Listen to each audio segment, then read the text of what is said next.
The second unit in grade 4 is measurements, and it can be divided into 3 subunits. This video features worksheet ideas for the subunit time.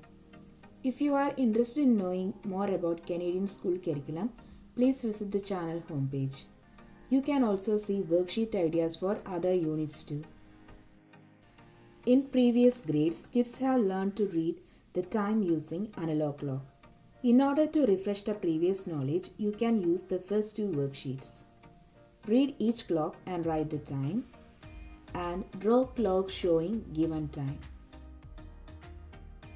The use of time concept AM and PM and the conversion of time from 12-hour clock to 24-hour clock and vice versa are two important teaching objectives for this unit.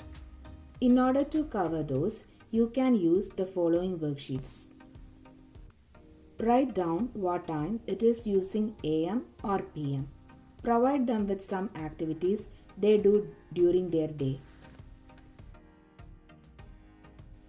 Write these times in 24-hour clock.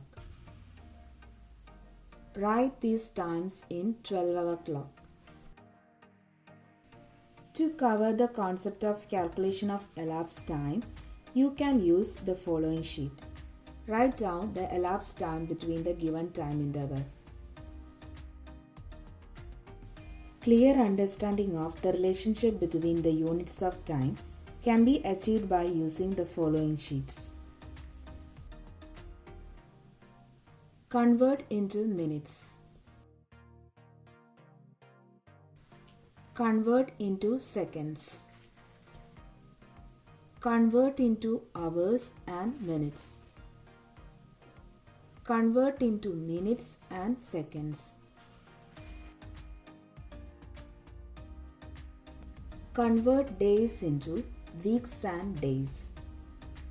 Convert weeks into days.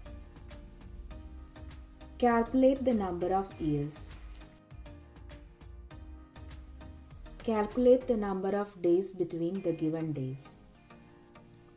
Word problems including various calculations.